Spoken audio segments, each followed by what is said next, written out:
Ողջույն բարեկամներ, արդեն հունիսի 1-ն է Երևանում, շնորհավորում եմ բոլորին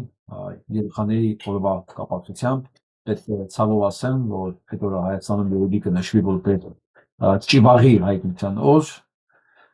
պատրաստ եղեք, որ մեր երեխաների օրը տոնակատարությունը կարող է փչացնել նման նորությունները, բայց ինչ որ մենք 7 տարի արդեն ունենք այդ իրականությունը, որից առայժմ չեն կարողանում խուսափել։ Բայց հուսով եմ մեր կազմակերպած գործողությունների արդյունքում շուտով այս ամեն ինչը կդառնա դաժան, ծանր, արյունոտ հիշողության ուղղակի մի շրջան, որ մենք ունեցանք։ Եվ այսպես, մինչ Հայաստանում քննարկում են Փաշինյան զույգերի, չէ, օրինակ Փաշինյան զույգերը նրանք, չէ, մի խոսքով Նիկոլ Փաշինյանի եւ Աննա Հակոբյանի փոխադարձ գահավիժումների ընթացքը եւ թվում է թե այլևս անհնարին ավելի ներքևիչներ, մեկ էլ Աննա Հակոբյանը տակից դուրը ծեցում ասում, Նիկոլ, ես արդեն ստեղ եմ։ Ես վստահ եմ, որ վաղը պետք է Նիկոլը գերազանցի Աննա Հակոբյանի եւ հանդես գա մեկ այլ ավելի սոսկալի հայտարարությունով։ Մի խոսքով, մինչ Հայաստանը գտնվում է նման իրավիճակում, Ադրբեջանը գնեց եւս 24 հատ նոր սերնդի JF-17 տեսակի գործանիչներ։ Պետք է ասեմ, որ արդեն ուներ 16 հատ, 24 հատ էլ գնում է։ Ինքը շատ շուտով ունենալ է երրորդ սերնդի ժամանակակից 40 գործանիչ, եւ ինչ է կարծում սա ում համար է այս ամեն ինչը նախապատրաստվում։ Բնականաբար սա Հայաստանի դեմ ուղղված լինելու, իսկ Հայաստանի կառավարությունը ինչով է զբաղված, ճակերտավոր կառավարությունը։ Ինչով է զբաղված, մենք արդեն դրա մասին երևի գիտենք, շատ լավ պատկերացնում ենք։ Եվ այսպես, ուզում եմ թեթև հետ գնալ եւ մեզ բոլորիս հիշեցնել, թե ամեն ինչ ինչից սկսվեց, ամեն ինչ սկսվեց նրանից, երբ որ Փաշինյան Նիկոլը որոշեց ի հակադրություն Շվեյցարիայում կայացող այն հանդիպմանը, որտեղ տեղի կաթոլիկ եկեղեցին, ներողություն, բողոքական եկեղեցին համագումար էր հրավիրել եւ հրավիրել էին Հայաստանի առաքելական եկեղեցին եւ Անտիլիասի թեմը, որտեղ քննարկվելու էր հայկական մշակութային ժառանգությունը Արցախում, հայերի վերադարձի իրավունքը Արցախում,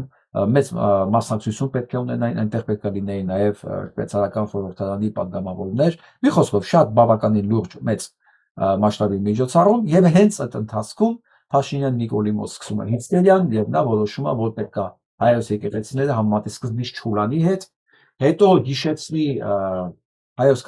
կաթողիկոսները չներեցեք, սրբազանները սեփական քերիների կանանց հետ են կենակցում եւ այսպես էժանագույն պղծագույն երևի կարելի ասել խոսակցությունների շարան այսօր Աննա Հակոբյանը, որ համատեղության կարգով իրան դրել է վարչապետի տիկնոջ, այսօր գնաց եկավ ու կպավ Բորիս Մուրազիին, որ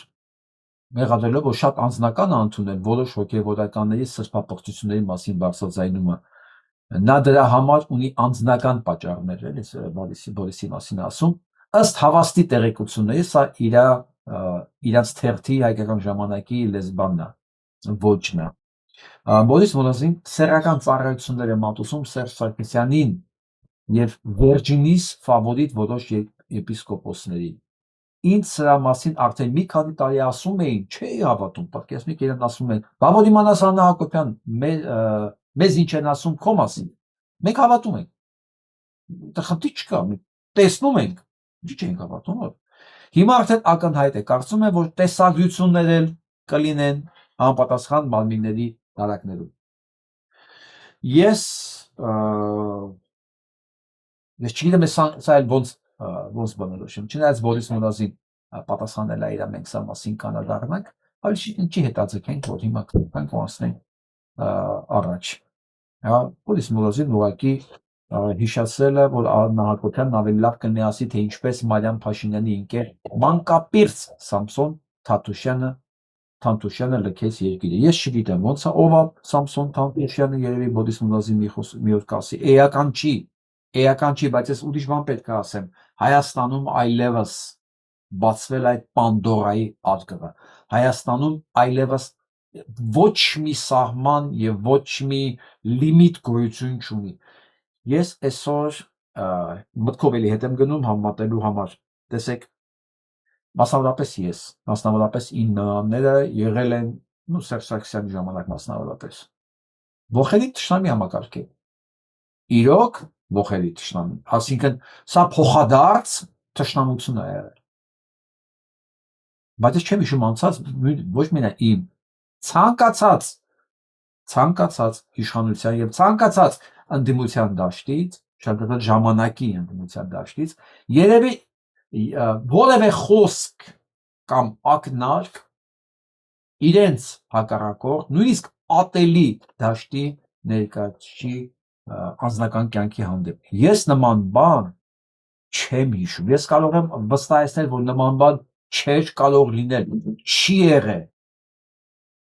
Եղել է անձնական, գուցե հակակրան, գուցե ատելություն, հա, գուցե իրար կոկորդ կրծելու պատրաստակամություն, բայց երկու կողմանի պահպանվել ամենակարևորը հայկական միջավայրին հատուկ չգրված օրենքների, այսինքն բարոյականության սանդղակը, որը անձնական կյանք ոչ մեկ չի մտել։ Անձնական տիրույթ ոչ մեկ չի մտել։ Այսինքն կարող էին հակառակ կողմերը այսքան կոնֆլիկտները նստել սեղանի շուրջ, ոչ մեկ չէր ասի դու ենում երախուներ հայերուն կամ դու նման բան, նման պրակտիկա չի եղել։ Այսինքն մենք փոխադարձ եմ ասում, հա, կարողացել ենք պահել զգաստության չափանիշը, չկորցնել մարդկային դեմքը, որը շատ ավելի կարևոր է, քան քաղաքական պայքարը։ Որտեղ մարդը այն պահից, որ կորցրեց իր անձնական դեմքը, մարդկային դեմքը,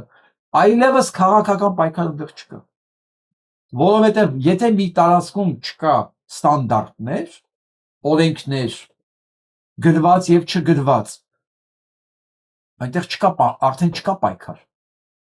Իսկ Փաշինյան Նիկոլը կնոջը 2-3 օր ամեն ինչ անում է, որ եղած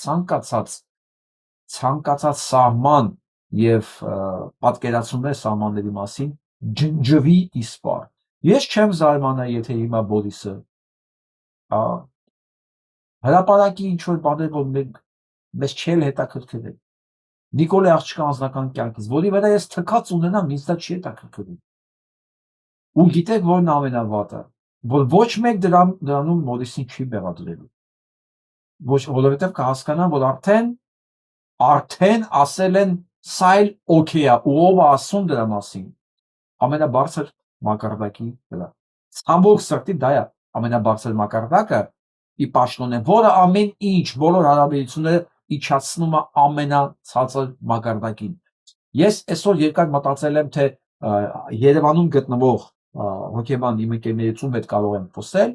այս ամեն ինչի մասին, ես բացատրի, դա դիագնոզ տա, եւ ես հիշեցի, որ վերջի 5 տարվա մեջ ես ոչ մի հոգեբան հյուր չեմ ունեցել։ Չեմ ունեցել մի պարզ պատճառով, ոչ մի հոգեբան Հայաստանի տարածքում չի ուզեցել խոսալ Հայաստանում տիրող հոգեբանական իրավիճակից։ Ես հիշում եմ, ես մի հյուր ունեցա, մենք խոսեցինք այդ մասին պատերազմից հետո, երկրորդ անգամ, որ ես իրան խնդրեցի, որ մենք հանդիպում անենք, մերժեց, ասեց դու չես պատկերացնի ինչ թույն եւ ինչ հարձակում է սկսել իմ վրա համասարանում։ Ես ընկել եմ անկողին, ես ստրեսի մեջ եմ, ես ի վիճակի չեմ խոսել։ Եվ այս պատճառով հասկանալով, որ Հայաստանի տարածքից ես օգնություն չեմ կարող ակնկալել, իմ ամերիկացի ընկերներից մեկին փորձեցի բացատրել իրավիճակը, նա ոչ մի կերպ չէր կարող հասկանալ, որ դա պրակտիկապես հնարավոր է։ Ասի լավ, մոռացի, որ դա վարչապետն է, վերցնում ենք մարդ, որը սա է։ Ոնց դա կարող ես դու բնութագրել, ինչպես դա կարող է ձևակերպվի, հա։ Ինքը սենց մտածեց, իսկ մա բառացի պետք է թարգմանում, ասեց մոտարապես հակասոցիալական անձնային խանգարում, disorder, հա, personal disorder, այսինքն antisocial personal disorder, ասենք հակասոցիալական անձնական խանգարում, ասես դա։ Ասենք այդպես մարդը, ասի ինչով են, օրինակ ոնց են դες, ասեց այդ խանգարումների մեջ մարդը, այդ կարգի խանգարումներ ունեցող։ Ես հիմա պետք է հիշեմ ու ձեզ ասեմ, ես վստահ եմ, որ սա բոլորին հետաքրքրում է, որ հասկանանք էլ ինչ կարելի է սպասել, հա։ Ասես նման խանգարումների մեջ մարդը ինքը պահանջ ունի ստելու անընդհատ։ Ինքը ստում է նույնիսկ երբ որ դրա կարիքը չկա, ինքը դիտավորյալ է ստում, որտեղ իր մոտ խանգարում է։ Հա, այդպես մարդիկ հակված են խախտել բոլոր սոցիալական կանոնները, ասում ոնց որ բան կարդա, Նիկոլի կենսագրությունը կարդա։ Հա, ցուցաբերում են նման մարդիկ բացարձակ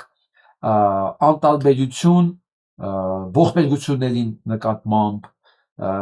մեղքի նկատմամբ սեփական միշտ բաներ են, վանում են սեփական մեղքի զգացողությունը, հակված են ագրեսիվ գործողությունների, հա, վերբալ մակարդակի վրա եւ մերժում են սեփական պատասխանատվություն ամեն ինչից, հա, եւ դրանից իրաց մոտ ագրեսիա է առաջանում, որ սեփական պատասխանատվությունը մերժելուց հետո ասում են հարձակվան ագրեսիայի։ Հաճախ ասում եմ դրանց այդ կարգի մարդկանց բնորոշ է մանիպուլատիվ գործողությունները վախ ներարկելով կամ ստելով, ասում ու երբեք չհավատալ, որ ինքն է մեղավոր ինչ-որ մի բանի մեջ, ասի ոնց որ Նիկոլի մասին պատմի, այս ամեն ինչը էլի։ Ասենք նարցիստական խանգարումներ ունեն դրանք, հա, ու իրանց արդեն անհամեմատ պատկերացումները իրականության հետ իրենց անձի մեծության, այսինքն պաստոր Նիկոլը անձի մեծության անհամեմատ պատկերացում ունի, հա, այս դա հետևանք է արդեն այս գործի, որ ինքը իր արդեն այնքան լուրջ է ինքը իրան ընդունել, որ իր մեծությունը փորձում է կոմպենսացնել եւ բոլորին ներարկել այդ վախը, որ հավատան իր անձի այդ կարգի մեծությունը, տենց չափազանց մեծ եսի զգացողություն, ուրիշներին մեղադրելու եւ բոլորը ուրիշների վրա գցելու նույնիսկ սեփական գործողությունների պատասխանատու։ Մի խոսքով սա է այս կարգի մարդկանց բնորոշ պահվածքը, ասած հիմնականում դա լինում է հետևանք որպես մասնավորապես պատանեկան տրավմաներից, դա ասում է conducting disorder բանն են իրանք, այդ պատանական հասակում իրանց մոտ խախտում է առաջանում, որը բերում է այս հետևանքների, այսինքն պատանեկան շրջանում խախտումները հիմնականում ունենում են նման հետևանքներ եւ հակառակ նման դիագնոզը խոսում է, որ պատանեկան ժամանակաշրջանում այդ մարդը այդ վիճակներում է ապրել, թե իր մոտ ինչն է բերել դրան, ասեց ես դա չեմ կարող ասել, բայց ինքը միշտ եղել է ստող, հա, ագրեսիվ վարք դրսևորի կենդանիների եւ մարդկանց նկատմամբ, դա արդեն որպես բան, վարքականոն, հետո հիշեցի դա խոս խանձելը, սեփական սխալների արդարացնելու մշտական ձգտում եւ հիմնականում սոցիալական բոլոր պայմանների խախտում ես ու միանգամից հիշեցի իր դասախոսի Անանյանի այն խոսքը, որ սա աննկարագրելի խառնակիչ է, մարդ, որ տիրություն արել այդ երևույթին համալսարանում, որպես համաճգրացի, այդ ողջ պոանտերին, հա, ու առաջին մարդը, որ դավաճանել է եւ ճիկնիկից հարվածել է, հենց եղել է այդ մարդը։ Ու այս ամեն ինչը sense սոցիալական բարոյական սահմանների խախտում, ստելու, ագրեսիա, մանիպուլյացիա, բան, sense որ բերում ես գալիս է կանգնում է իր այս կերպարի մեջ է տեղավորվում։ Հիմա ես ուզում եմ հասկանամ իվա։ Sense մարդուն ոնց կարելի է հանդուրժել այդ պաշտոնները։ Ոնց։ Ու ես գիտեք ինչ, ես քանի որ միշտ երկու կողմից եմ նայում։ Ես ես մտածում, եթե այս հոգեվարքի տեսակը, այս կարգի մարդը ընդունելի է հասարակության համար, նշանակում է այնտեղ կոնֆլիկտ պետք է որ չլինի։ Չկա կոնֆլիկտ։ Ընդունելի է այդ մարդը։ Ինչ կոնֆլիկտի մասին է խոսքը։ Հա? Եթե կա կոնֆլիկտ, ապա այդ կոնֆլիկտը անպայման բերելու է իր հետևանքներին։ Իսկ ես հիմա որ նայում եմ համացանցի բանը արձագանքները, ես տեսնում եմ ամեն դեպքում կոնֆլիկտը, ես տեսնում եմ որ հասարակությունը ինքը մեռած չի, որովհետև այս ընթացքում կարողացավ 2 օրվա մեջ Նիկոլ Փաշինյանը խախտել 2 կարևորագույն սահման հայ մարդու պատկերացումների մեջ 2 կարևոր անձեռնմխելի սահման։ Դա մեկը եկեղեցին համատել գոմի հետ, Չուլանի հետ, ինչ-որ հիմարություններ պատմել, սուտ բնականաբար։ Ես որովհետև անկեղծ եմ ասում, Հայաստանում եկեղեցի ու վանք չկա, որ ես եղած չլինեմ։ Ու դա բանես չի, որ ես վերջերս եմ եղել։ Ես ինձ հիշում եմ, հայրս ամեն կիրակի մեզ ընտանիքով սոսնում էր մեքենա, ու մենք ամբողջ Հայաստանն ենք պատտվել մեր բոլոր տեղերում։ Նույնիսկ եկեղեցին կիսաավեր է եղել, բայց ինքը այնքան կիսաավեր մաքուր է եղել այդ կիսաավերության մեջ, այնքան հոգևոր, որ դու մի հատ ավելորդ նույնիսկ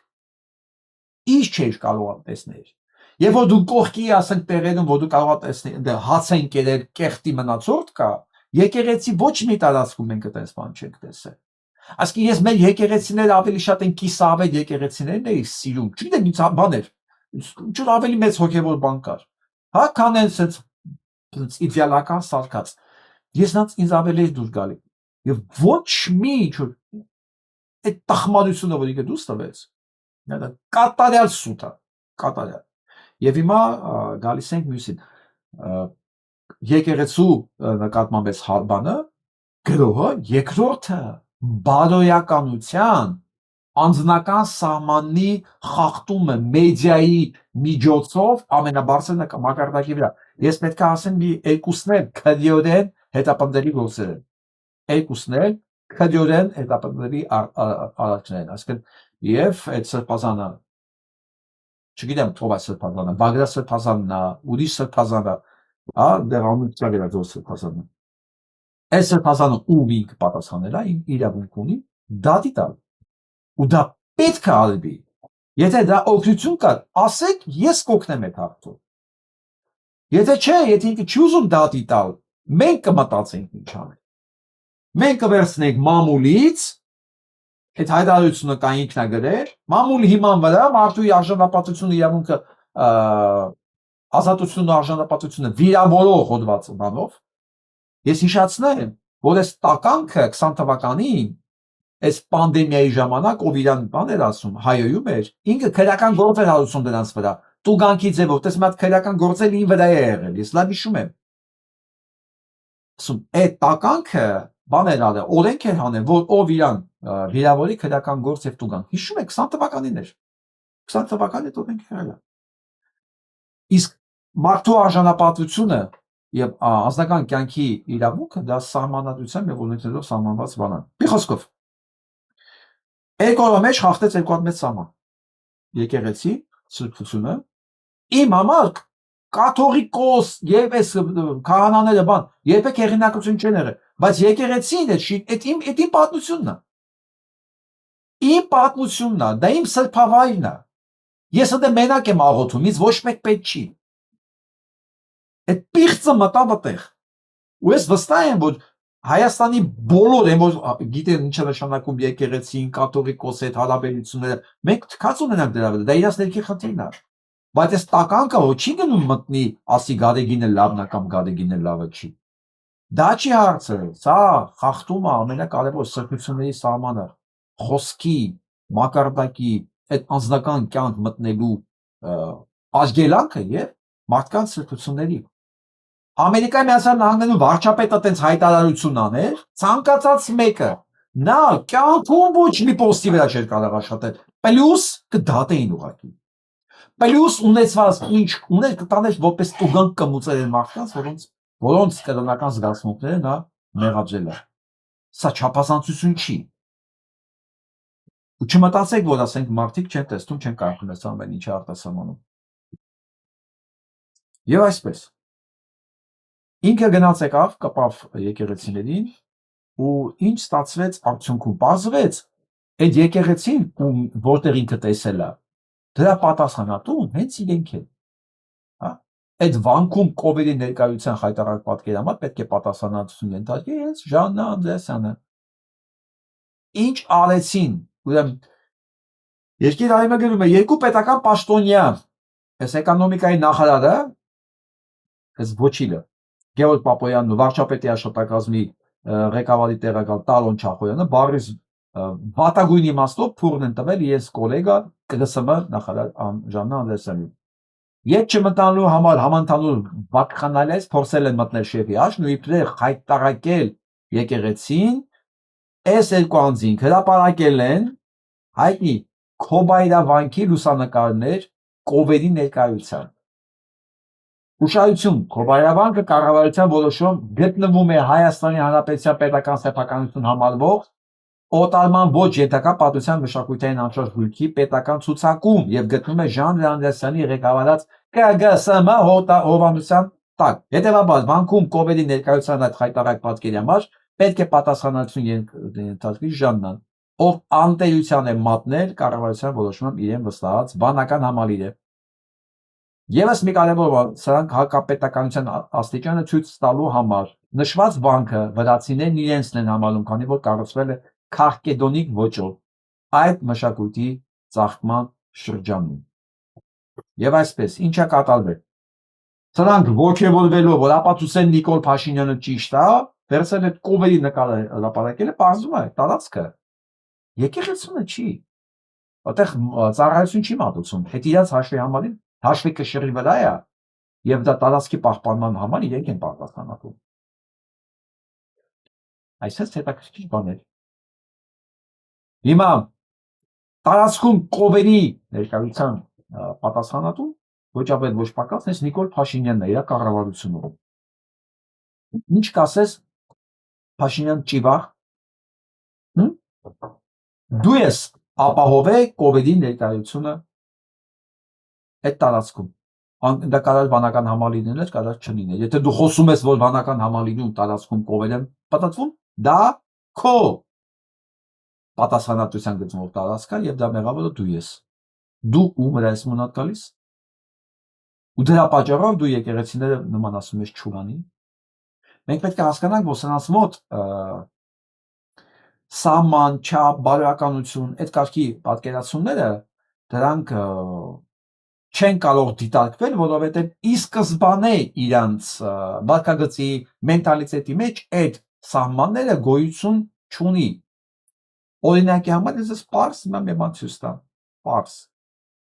Ձեռքին հպարտորեն հայտարարում եք, որ Աղդամը իմ հայրենիքն է։ Հիմա հարց, Աղդամը շարունակում է մնալ ձեր հայրենիքը։ Ուրեմն տեսեք,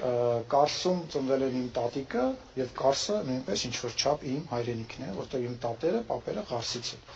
Եվ համեմատել իրավիճակը մինչ պատերազմյան, պատերազմից հետո Facebook-յան տրամաբանության մեջ այ դու ես ինչ ժամանակ, ես ինչ ես ասել, ինչ ես ասել, գիտեք ինչ, ամեն ժամանակ, ամեն իրավիճակ քաղաքականություն է եւ աշխարհում իրավիճակ է փոխվում։ Հասկացա՞ք։ Սա ամեն ժամանակ իրաց մոտ կարող է այդ սանդղակներն ու աստիճանները փոխվի։ Այսօր իր հայրենիքն է, վաղ իր հայրենիքը չի։ Այսօր ինքը հավատում է դրան, դա իր համար կարևոր է, վաղ իր համար կարևոր չի։ Ով այսօր բանը Ալեն Սիմոնյանի հետ ընկերա, բարեկամ, սիրուհի կամ սիրած, չգիտեմ, թանկարժեք մարդ, վաղը կարող չլինի։ Ով այսօր Ալեն Սիմոնյանին օգնում է ինչ-որ հարցերում, որ ինքը մնա իշխանության, վաղը կարող է չլինի։ Հասկացեք, դուք ում հետ եք աշխատում եւ ում հետ գործ ունեք։ Ասենք դուք գործ ունեք մեկի հետ, որ ըստ օրվա եղանակի եւ ժամացույցի ինքը կարող ամեն ինչ փոխի։ Եթե դա կարող է հայրենիքին վերաբերվի, հարաբերությունները ստեղ ինչ են։ Ով կարող է սնալ նման մարդուն, ոնց ասեմ, սեփական ես մեքենա չեմ կարող ասել, կենթանին չեմ կարող ասել ընտանիք։ Ինչո՞ւ մի բան վստահի սրան։ Մենք սրանք ամբողջ պետությունն է վստահված։ Ոչ մեկ նման մարդու ոչինչ չեն վստահի, բայց պետությունն է վստահված։ Իհարկե չեմ կարծում, որ սրանց պետությունն է վստահված, սրանք զավթել են պետությունը, բայց սրանց ձեռքում է, չէ։ Մենք պետք է շատ լավ հասկանանք, այն ինչ որ ասվում էր Փաշինյան Նիկոլի համար, հոգեբանական նկարագիրը, որ ես նկարագրեցի, սա մենակ իրան չի վերաբերվում։ Իր շուրջը համախմբված են, հավաքված են հենց այդ կարգի բնորոշումներ ունեցող կենթանիներ, ասենք կենթանի չէ, թող կենթանիները ինձ ներեն դրա համար։ Հենց այդ բնորոշում ունեցող բիոզանգվածներ, հա, բիոլոգիապես մարդ, Homo sapiens, բայց գիտեք, որ նման մարդկանց հայերենում հետաքրքիր բան կա։ Չեն ասում մարդ, ասում են դու մարդ չես։ Նման բան, ես չգիտեմ ուրիշ լեզուներում կա, թե չէ, օրինակ անգլերենում չկա, անգլերենում չեն ասած you are not a people։ Չի հասկացվի, no, you're not a person, էլի չի հասկացվի։ Not a human, էլի է, այտենց օգտագործվող չի, բայց Հայաստանում հայերենում դու մարդ չես, դա միանգամից բանա, ինչա սահմանում, որովհետև հայի պատկերացումների մեջ մարդը դա կենդանիներից զատվող տեսակ է։ Հա, վատ մարդկանց ասում են, չգիտեմ, առնետ կամ ուրիշ բան է, որ ինքը ասեն կրծող է, կեղտոտ է, փախցնող է։ Իսկ լավ մարդկանց ասում են կարգին մարդ է։ Մարդ։ Հիմա այդ մարդը որոշակի ինքը արժեքային համատիրույթում է, դիտարկվում այդ մարդ բառը։ Հայերենում մարդը դա բիոլոգիական ֆունկցիա չի։ Հայերենում մարդը դա ավելի շատ հոգևոր ինքը բնորոշում է։ Ինքը ավելի շատ արժեքային բնորոշում է, քան զուտ բիոլոգիական իր Homo sapiens լինելը։ Ես դրա համար եմ ասում, այդ տիրույթում սրանց մեջ մարդ չկա, իրանք Homo sapiens-ներ են, որոնք ավելի շատ վատ կենդանիների են նման, քան մարդու այն պատկերացումների շրջանակները, որոնք հայ մարդն է պատկերացնում այդ մարդուն։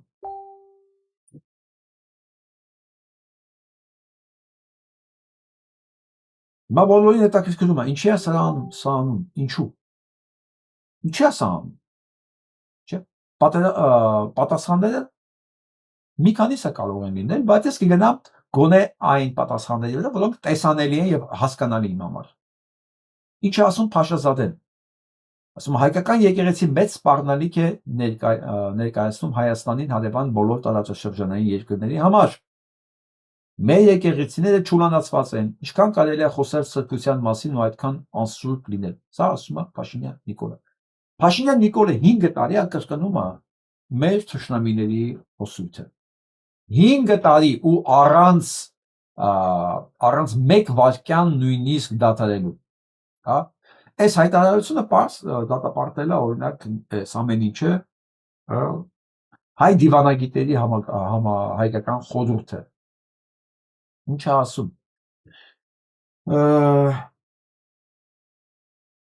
Հայտարարության մեջ նշում է. հանրային տիրույթում անթույլատրելի եւ բարձրագույն պաշտոնների հետ բացարձակապես անհամատեղելի այդ արտահայտությունները համարում ենք ոչ միայն կրթության, գիտելիքների, բարոյականության ու դաստիարակության ակնհայտ բացակայության հիվանդագին դրսևորումներ, այլև միտումնավոր եւ մտածված քաղաքականություն, որի թիրախն են դարերի ընթացքում ձևավորված մեր ինքնության հենասյուներն ու արժեքային համակարգը։ Հայաստանի սահմանադրությունը, որով եկեղեցին անջատ է պետականությունից, հայ առաքելական եկեղեցին ունի բացառիկ դեր։ Իշխանությունների զրոյական արժևորման համեմատ հայ առաքելական եկեղեցին ել ավելի աճող հեղինակությանը։ Իշխանությունների աջակցությունից զրկված եւ նրանց կողմից մոռացված Արցախի մեր եղբայրների ու քույրերի իրավունքների հետեւաբար մեր իրավունքների պաշտպանության հարցում եկեղեցու հետևողական ջանքերն ու անթափույց նախաձեռնությունները։ Սա էլ հայտարարությունն է։ Ի վերջո ինչ է անում։ Մի կողմից կրկնում է բոլոր թուրքական նարատիվները հայերեն, այս մի երկու առաջ է, չէ՞, ասի, ինչ է խոսում Փաշինյան Նիկոլը։ Փաշինյան Նիկոլը խոսում է այն, ինչ որ դրանից առաջ խոսվել է թուրքերեն։ Թուրքերը ինչ որ ինքը ասում է, դա ինքը հայերեն տեքստով ներկայացնում է իր ունկնդիր ասեմ, իր թափոններին ասեմ, այո, իր բիոլոգիական թափոններին, որովհետև իրենց մարդ կոչել հնարավոր չի Հայաստանում մարդ անունը պատկերացնողների համար, այսինքն համապարփակ մարդ իմաստի հետ իրենց հնարավոր չի, իրենք այո բիոլոգիապես Homo sapiens են, այսինքն անհաջող թափոն բիոլոգիապես։ Եվ սրան կարելի է ավելացնել նաև այն ինչ որ ինքը ունի որպես հոգեբանական տեսակ։ կրկնում է թուրքերի խոսքերը եւ որպես հոգեբանական տեսակ այս ամեն ինչը համոզվում է իր հոգեբանությանը հատուկ ստով, ագրեսիայով, մանիպուլյացիայով, մի խոսքով, այն ինչ որ ինքը իր տեսակի մեջ է։ Այսինքն բոլորը դնում ես մի տեղ, դառնում է Աննա Հակոբյան կամ Փաշինյան Նիկոլ, ոչ մի տարբերություն չկա։ Թվում է թե երկուսից մեկը գոնե ավելի խելացի կարող է լինի, չէ՞, բայց չէ։ Նախ եթե իրանք տարբեր լինեն, իրանք իրար չեն լինի, երկրորդը ամենակարևորը երկուսն էլ հասկանում են, որ Հայաստանում իրենք աջակցության իմաստով ոչինչ չունեն։ Երկուսը թքած ունենան հայաստանյան անհրաժեշտության վրա, որտեղ հասկանում են, որտեղ ոչ մի բան չունեն իրենք։ Իրենց հույսը թուրքերն են, որ իրենք պետք է նշանակեն իրենց այս տարածքի ղեկավարը։ Թուրքերը դրա մասին պարզ արդեն խոսում են, հենց որ չի, որ չեն խոսում դրա մասին, ես ձեզ հիմա ցույց կտամ։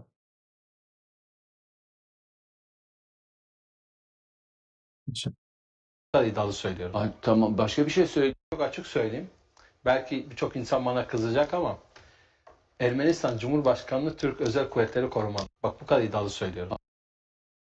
Թարգմանությունը ուզում եմ ձեզանակ կարդամ։ Ես էլ չեմ հասկանում թուրքերը։ Եվ այսպես։ Ասում է Փաշինյանի անվտանգությունը պետք է ապահովվի թուրքական հատուկ սպեցնազի կողմից։ Սա ասում է եթերի ժամանակ թուրքական Սոզու TV հայտնի թուրք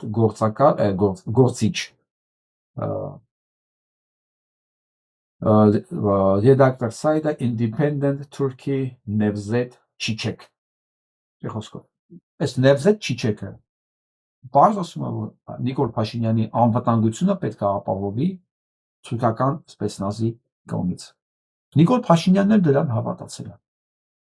Որի կապակցությամբ էլ իրեն շնորհավորում եմ։ Ես այնքան ուրախ եմ, որ դու հավատում ես, որ թուրքերը քեզ պահել են։ Ու այս կոնտեքստի մեջ է միայն, որ հասկանալի է դառնում ինքը ինչի է սա անում։ Ոնց ասենք, որտեղ ոչ մի լոգիկայի մեջ չի տեղավորվում, չէ՞, դու Հայաստանում ես վարչապետ, քո քվեն պետքա տա հայ մարդը, ու դու ամեն ինչ անում ես, անհնարինն ես անում, որ հայ մարդը թքի քո ճակատին։ Նույնիսկ այս ընթացքում հասցրեց ինքը համախմբել եկեղեցու կողմ մարդկանց, ասենք իմ նման մարդկանց, որ եկեղեցին ոչ մի կապ չունեն։ Ես ինձ ոչ մի ձև չեմ ասոցացնում ոչ թե հայ առաքելական եկեղեցու, չէ, կոթողներն ինքն են, դա իմ պատմությունն է, հա, այսօր այն անձնակազմը, որ սպասարկում է այդ համակարգը, ինքը իմ անձնակազմը չի, բայց ես իրենց ոչ ընտանիք եմ մտնում, ոչ իրենց սպիտականում, դա ինքը իմ չի, իմ համար իմ պատկերացած հոգևորականները չէ, բայց իմ նման հազարավոր մարդկանց իրանք տարան այդ դաշտ, ասին դու պետք է պաշտպանես, որովհետև այս ճիվաղը սահման չունի, որովհետև եթե մենք սա թույլ ենք տալիս, նշանակում է Հայաստանում կարելի է ամեն ինչ բարի բուն իմաստով են հայտնի անեկդոտն է դառնում, այն որ հարցնում են բանջարաբոստանային կուլտուրաների մեջ ինչեր են մտնում, մտածում, ասում որ զաբոր չլինի, էշն էլ կմտնի։ Հիմա մենք եթե սահմանները չքաշենք, ամեն մի թրքոտ գալու է կեղտոտ ոտերով մտնի մեր սրբությունների մեջ, անկախ նայած մեր համար դա սրբություն է, թե չէ, բայց դա արգելված տարածք է։ Նույնը իմ նման մարդկանց ստիպեցին, որ այսօր Բորիս Մուրազիին մենք պաշտպանենք, որովհետև Բորիս Մուրազիի նկատմամբ կատարվեց մի բան, որ անթույլատրելի է ցանկացած պարագայում։ Ցանկացած, անկախ նայած Բորիս Մուրազին ով է, ինչ է, ես իր հետ համաձայն եմ, համաձայն չեմ, դա արվել է մի բան, որ ասում եմ, անընդունելի, եթե մենք որտեղ սա թողենք, նշանակում է կարելի է ամեն ինչ։ Մենք կորցնենք ամեն ինչ ավելի շատ վնաս կկա, քան այս ցանկացած պատերազմ, ցանկացած երկրաշարժ։ Այսօր իմացանք, որ Կիլիկիո Արամը Էշմիածնի կողքին է։ Մեր եկեղեցու նկատմամբ այնպիսի գեցված, որոնց նպատակը լուսանց կայնացնել է մեր եկեղեցու պատմական թերագադարությունը, նման փորձերուն թիմած, որպես մեծիդան Կիլիկիո կաթողիկոս, մենք կսենք ոչ, կմերժենք նման քայլեր ովևէ մեկում, ովևէ իշխանության կողմէ, մենք մեր եկեղեցու Սուրբ Էջմիածի գողքին ենք։ Դե մտ հարց, բա Էջմիածին ում կողքին է։ Ես մտածում կարող ես Նիկոլ Փաշինյանը Էջմիածի զանգերն էլ հանձնել։ Հա? Գալեգին կարող է քո զանգերն էլ հանձնել, չես խփում, ես ես նզովքի կոնդակը չեմ լսում։ Որտեւ սա հարցակում չի հայ եկեղեցու նկատմամբ, ինչ է դա վերագրում հարցակում հայ եկեղեցու նկատմամբ։ Դա բարոյականության սահմանների խախտումը։ Եկեղեցին ստեղ այդքան կապ չունի, թիրախն է եկեղեցին, ասկե այդ պահի ինքն է այդ բանը հարցակման թիրախն է, բայց սա ավելի մեծ հարցակում է, քան ուղղակի հարցակում եկեղեցու նկատմամբ։ Սա մեր ամբողջ պատմության, սա մեր ամբողջ եղելության, բովանդակության նկատմամբ պիղծ սահմանների խախտում էր։ Հարց, կարելի զանգերը տուրա, կարող Նիկոլա տեսի հանձները։ Նա կաթողիկոսն ասեց, Անտիլիաս ասեց, ես եկեղեցու, ես բանի կողքին եմ, շարունակություններ կամսել։ Շարագից ու կործագից չմոռանանք, որ մենք մեկ եկեղեցի ենք, հայրապետական երկու աթոռներով։ Հայրապետական երկու աթոռներով, մեկ եկեղեցի, հիմա հարց, դու ամենայն հայոց կաթողիկոսն ես կարելի։ Նզով ես տականքին, ում թուլատությանն ես սպասում, ում Կիրիլի, FSB-ի գեներալ Գունդիաևի հրամանն է սպասում։ Իմ եկեղեցու առաջնորդը ոնց կարող է FSB-ի գեներալ Գունդիաևի բան հրամանի սպասի։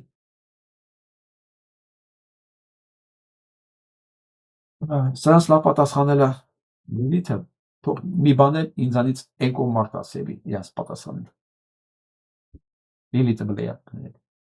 Դժվար է հաշտվել, գիտեք, մարդուն դժվար է հաշտվել այն մտքի հետ, որ այն ամեն ինչ կատարվում է դա իրական է, որտեվ հայտնվել ենք մի այդպիսի հակաուտոպիայի մեջ ու դժվար է, ասենք դու քո ամենօրյա կյանքը ապրում ես, այս ամեն ինչը շատ իրական է, իրական մարդկանց հետ ես շփվում, քո իրական աշխատանքն ես անում, բայց այն ինչ իշխանությունները մեզ ամենուր մատուցում են, այնքան կտրված է տրամաբանությունից, մեր ակնկալիքներից, մենք չենք կարողանում պատկերացնել, որ դա կարող է կատարվել իրականում եւ այդ աբսուրդը մարդկանց հրամցվող հենց այդ նաեւ կարծում եմ որ այդ աբսուրդն է խնդիրը որ մարդիկ չեն կարողանում հավատալ որ դե մտածում են երևի մարդեր ասեց դե ինքը դա նկատի չուներ դե այդպես չէր կարող վարչապետ մարդը այդպիսի բան ասել չէ ու հենց այդ պիտի երևի իրոք հանրային խոսքը ամենօրյա շփման գործիք դարձրած մարդիկ պիտի հենց դրանով նաև իրենց ամենօրյա ոնց որ գործի մի մասը դարձնեն, ոչ թե նախատելը, ոչ թե հանդիմանելը մարդկանց, որոնք որ հրաժարվում են այդ իրականությունը ընդունելուց, այլ ուղղակի ցույց տալ ասել, գիտես, սա իրոք անձամբ քեզ վերաբերում եւ սա իրոք իրականություն է, որտեղ Արցախում էլ չէին հավատում։ Ճիշտ է, մինչև վերջին պահը չէին հավատում։ Մարդիկ նույնիսկ մի հատ շոկի մեջ որ ասում են հնարավոր չի։ Այո, հնարավոր է։ Այո, հնարավոր է։ Երբ որ երկրորդ անգամ է լինում, այդ պահին արդեն այդ ժամանակ դու ես մեղավոր սիրելի հայրենակից։ Որտեղ դու առաջ անգամ ասեցիր հնարավոր չի ու դուրը չշրկսեցիր քիթ մարտի։ Դու բաց թողեցիր ու կստանաս երկրորդ, երրորդ, չորրորդ ու լինելու է։ Ու սա շարունակական է լինելու։ Քանի իրանց այդ դեմքին դուրը չի փակվել, լինելու է։ Իսկ լսենք տեսնենք Տաթևիկ Հայրապետյանը ինչպես է բացատրում սրա պահվածքը Ադրբեջանագետ Փաշինյանին 7 օր էր պետք Փաշազադեի հրամանները ընկալելու հայոց ինքնության դեմ հերթական կոլաբորացիոն ակտը ձեռնարկելու համար 7 օր էր ընդամենը պետք այսինքն այն ինչ որ ասում եմ փաստացի Մենակ ես չեմ տեսնում, մենակ ես չեմ նկատում։ Տեսնենք Կարինե Հարությունյանն ինչ է ասում։ Իսկ ով պետք է լինի հաղթողը ԿՊ-ում սկսված լպիրշության մրցավազքում։ Լրագրող Կարինե Հարությունյանը Facebook-յան էջի գրառում է։ Իսկ ով է պետք է մի խոսքով, բայց ուշադրություն անգամ, եթե այս զույգը անգամ եթե այս զույգն է ամենալպիրշը այս կուսակցության մեջ, նրանք, ովքեր կուսակցության անդամ են կամ համակիր, ովքեր որևէ պաշտոն են զբաղեցնում, ովքեր պարզապես արդարացնում են այս կեղտոտ արշավը իրենց լռությամբ, այսօր նույն չափով պատասխանատու են այս անտակտության համար, ոչ չափով հայտնի զույգը, ոնց կարող է իրեն հարգող արժանապատվություն ունեցող մարդը ծառայել բարոյական նորմերը ոտնակող անող այս արարածների։ Ես այնքան ուրախ եմ, որ այս բարոյական նորմեր, արժանապատվություն այս բառերը սկսել է հաճախ հնչել։ Ես կարծում եմ, սա պետք է լինի անկյունակալային մոտեցումներ, անկյունակալային հիմքեր։ Եթե մենք ամեն ինչին նայենք այս պրիզմայից, մենք նախ կֆիլտրենք մեր միջավայրը, երկրորդն ամեն պատահական ծաղրացու, թող ծաղրացումներն իզներ են, ամեն պատահական տականք չի հայտնվի իշխանության մեջ։ Գիտեք, բանում վերադաշնության մեջ այդ ոսկե օրենքներ կան, որը միջև աշխատում է Հայաստանում, Իրանում։ Դա այն է, որ ամեն մեկը պետք է զբաղվի այն գործով, որին ինքը արժանի է։ Արժանի է եւ իրենց պատկերացումների մեջ անարժան մարդը չի կարող հայտնվել այնտեղ, որին արժանի չի։ Եվ սրանով է պայմանավորված, ես սրանով եմ պայմանավորում Իրանի պատմականորեն այսքան երկար տևական ժամանակ մնացած իր սահմաններով, իր հզորությունով, իր կայունությամբ, որովհետև այս ասացվածքներով ապրող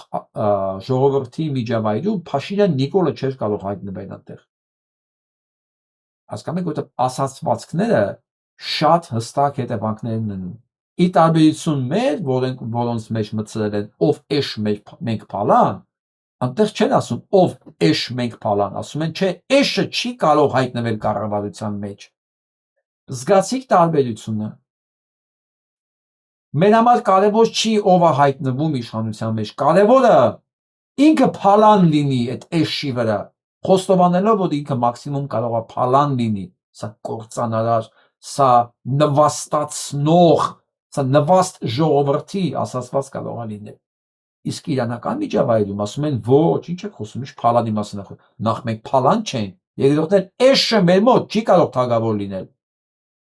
Իսկ մենք չենք բացառում, ասում ենք էական չի, կարևորը մենք լինենք փալանը։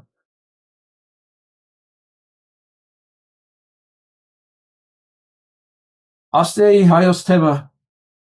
Փաշինյանից պահանջում է ներողություն խնդրել։ Շնորհակալություն Ավստրիայի հայոց թեմին։ Նման դատապարտելի կեցվածն անընդունել է ոչ միայն յուրաքանչյուր քրիստոնյայի, առավել ևս հայ-քելական եկեղեցու զավակի համար, այլև խորապես հակասում է պետական առաջնորդի դիրքին եւ նրան վայել զսպվածությանն ու պատասխանատվությանը։ Այսպիսի խոսքն անհարիր է մեր ժողովրդի դարերով կերտված հոգեվոր բարոյական արժեհամակարգին եւ խաթարում է ազգային միասնության ու փոխադարձ հարգանքի մթնոլորտը։ Շնորհակալություն Ավստրիայի հայոց թեմին։ Նույնիսկ եմ կրկնում, բարոյականության պատերազմը սա։ Սա Հայկի եւ Բելի պատերազմն է։ Մենք արդեն մի պատերազմ պարտվել ենք։ Ընդամենը 5 տարի առաջ։ Առ այսօր մենք պարտության մեջ ենք։ Մենք, եթե այս անգամ մենք պարտվեցինք,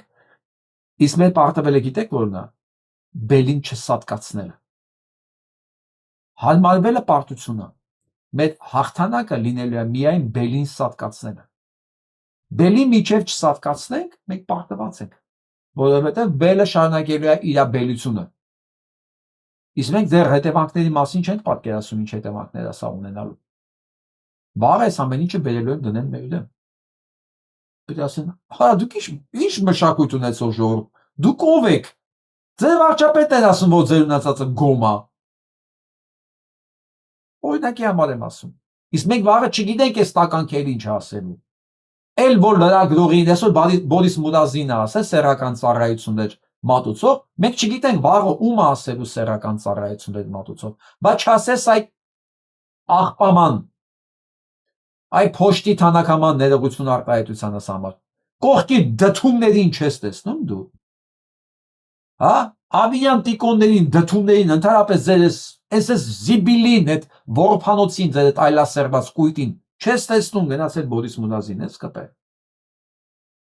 Նույնիսկ եմ ասում խախտվածասահմանը այսօր Բորիսն է, վաղը կարող եմ ես լինել, մյուս ուր է տեսնում բան լինել։ Ուր է տեսնում բան լինել, բերանս բացեի միջև քիչ թվար։ Նույնիսկ եմ ասում սա այն կարմիր գիծն է, որ մենք չգիտենք վաղը ինչ անելու, խախտված է բոլոր տեսակի սահմանները, բոլոր տեսակի սահմանները ու նման երկրում համերաշխություն, զարգացում չի կարող լինել։ Եթե իհարկե մենք իրավիճակը չվերցնենք մեր ձեռքեր։ Ինչպես այսօր տեսեք արդեն քանի հայտարարություններ եղավ։ Հայ դիվանագետները արձագանքել էին, Ավստրիայի թեմի առաջնորդ Ավստրիայի թեմ արձագանքել էր։ Ես սպասում եմ սիրելի հայրենակիցներ, անհատական թե խմբակային, թե չգիտեմ, միությունների մակարդակով սա պետքա բարձրաձայնվի։ Ես վերջում անպայման ասելու եմ ինչու։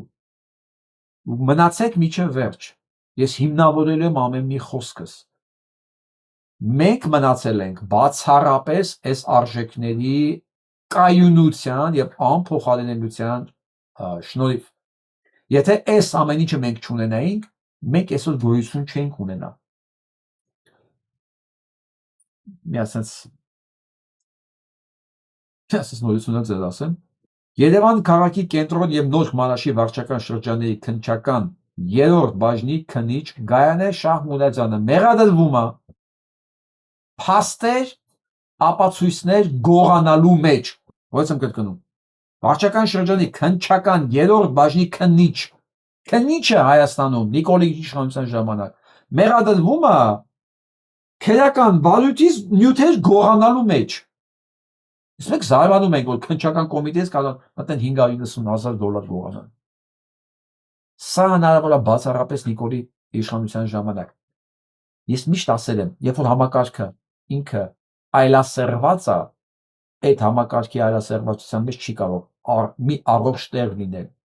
Հակառակ կողմից գա, եթե համակարգը այլասերված է, Հայաստանում չի կարող լինել գեթ մեկ մարդ,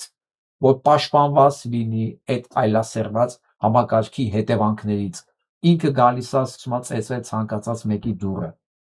որովհետև դատախազը գողը, դատավորը գողը, վարչապետը ճիվաղը, վարչապետի զուգընկերուհին էլ ավելի ճիվաղը։ Հասկանում եք ինչ բառ է։ Այսինքն ոչ մեկի դեմ ամաչելու առիթ նույնիսկ չունի։ Ամաչելու։ Մենք խոսք ունենք, չէ՞ լավ ասենք ամոթ արա, ո՞նց կարող, ո՞նց է հնարավոր, չէ՞ լավ։ Չէ, ամոթ է։ Չկա ամոթ։ Չկա ամոթ, եթե քննիչը փաստ բան է գողանում, ապացույց է գողանում, թաքցնում։ Եթե քննչական կոմիտեի այդ բաժնի ղեկավարը փող է գողանում աշխատողի սեյֆից։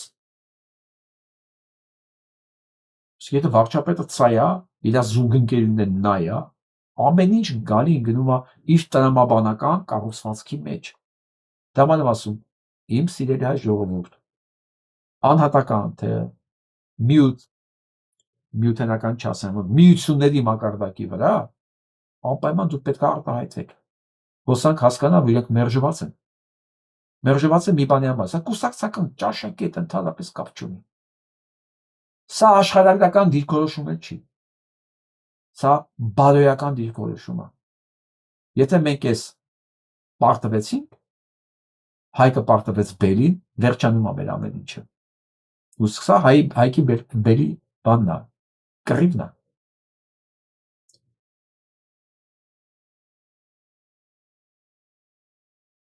Ես երեք էլ ասեցի կարծեմ, որ Ռուսաստանի իրավիճակի մասին, որ այն աստիճանի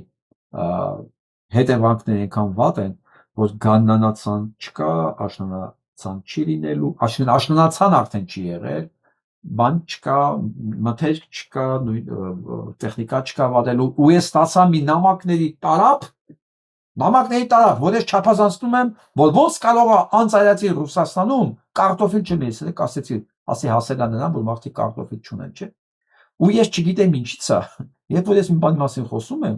նույնիսկ եթե մտադրված էլ չեմ ապացույցները ներկայացնելու, որտեղ ես այդ հոդվածները կարդում եմ։ Ես ստատիստիկա եմ կարդում, ստատիստիկա։ Հասկանում եք, ես բան չի, սա կարծիք չի, ստատիստիկա է։ Հա։ Հենց ես խոսում եմ, Facebook-ը ոնց որ ինձ лысի ու բերում է դիմացս դնում է այն նյութերը, որոնց ինձ պետք է։ Ուզում եմ ընդամենը 30 վայրկյանից բան լսենք։ А мы перешли на макарошки.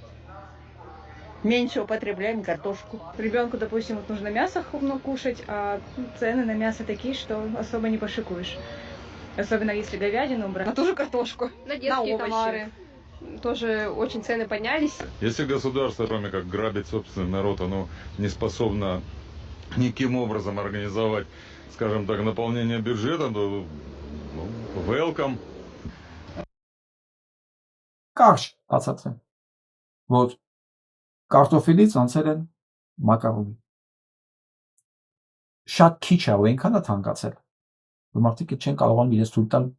ոչ թե միայն միս չեն առնում, կարտոֆիլը չեն կարողանում առնել։ Սա Ժորժ ջան, ես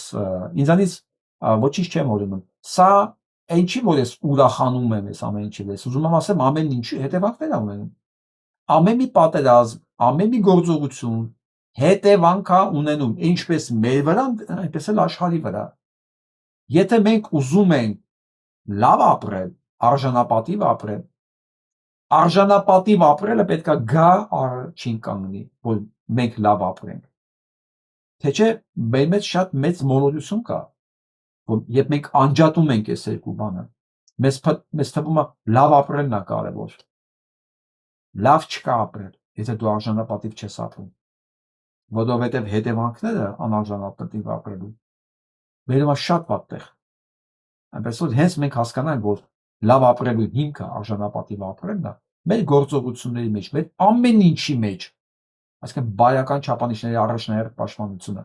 մենք կտեսնենք ոնց է փոխվում մեր շուրջ ամեն ինչ։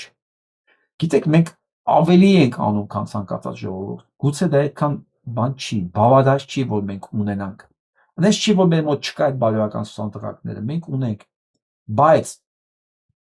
այդքանով հանդերձ մենք ունենք Փաշինյան Նիկոլ։ Իր բոլոր մետաստազները նշանակում է դա բավարար չի։ 20-րդ դարի, 21-րդ դարի չլսված, չտեսնված երևույթներից մեկը Դոնալդ Թրամփ։ Հիմա էլ ասում եմ Զելենսկին շատ համարն է։ Շատ համարն է։ Մի կողմից էլ մեղադրում է Պուտինին, որ ինքը Պուտինը շարունակում է ռմբակոծել, բայց Զելենսկին շատ համարն է, չի հանձնվում։ Շատ համարն է, չի հանձնվում Զելենսկին, հետաքրքիր տղա է։ Հետաքրքիր տղա։ Սա է, ես որ տեսնում եմ սրանել եմ պաշտպանում։ Ու տեսնում եմ այդ պաշտպանողը փողկապակապել, կոստյում հագել։ Երևում է, որ լավ ինստիտուտ համալսարան ավարտել, մաքուր անգլերեն է խոսում։ Ես մտածում եմ, ասես ոնց կլինի։ Ոնց կարելի է տարանջատել մարդուն, մարդկությունը մարդուց, այսինքն ճիշտ խոսելու հակումը, պարտավորությունը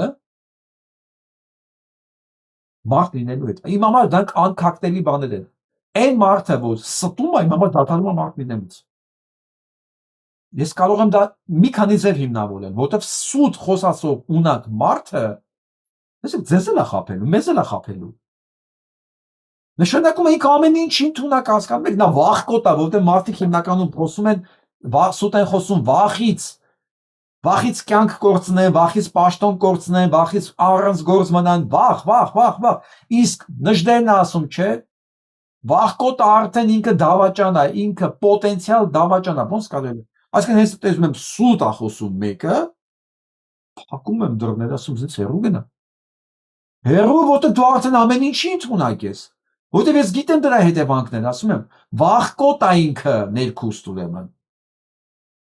Ինքը վախկոտ է, այո, վախենում է աշխատանք կորցնել, սուտ է խոսում, նշանակում է այդ աշխատանքը չկորցնելու է, վաղ ինձ էլ կարա դավաճանի։ Եթե դիմաց ավելի լավ բան ունեցավ, ով եմ ես իր համար։ Կամ ցանկացած մեզանից մեկը, ով է սուտ խոսալ մարդու համար։ Եթե ձեր շրջապատում կա մարդ, ունակ է սուտ խոսալու, հեռու գնացեք իրենց։ Հեռու մի թողեք ձեր շրջապատում մնա։ Ու դուք տեսեք միանգամից ոնց է փոխվում մեր միջավայրը։ Մենք մեզ առնվազն հեռու ենք պահում անկախատեսելի վտանգներից։ Էլ չեմ ասում, եթե խոսքը վերաբերվում է քաղաքականությանը։ Եվ արդյունքում ի՞նչ է, ես ասել եմ, չէ, շուտ եմ, Չինաստանը գրավելու ամեն ինչ, եղբայր։ Այս վակումը որ ստեղծեց այս իդիոտը, ինքը բերելու է Չինաստանի ակտիվացման ամբողջ շուկան, արդեն էլեկտրական մեքենաների շուկան, արդեն խոսանում է, որ մի օր ամերիկյան շուկայում էլ հայտնվելու, մասնավորապես այս BYD չինական սատկացնում է։ Գիտեք ինչի, չինացիները խոսալու ժամանակ չունեն, չինացիները հիստերիկ շարժումներ չեն անում։ Ես իրանց հետ 4 տարի գիշեր ցերեկ 4 տարի, շաբաթը 7 օր, տարին 365 օր, 24 ժամ օրեկան, աշխատել ապրել եմ, ես գիտեմ, ոչ մի հիստերիկ շարժում, ոչ մի կտրուկ փոփոխություններ, գնաց,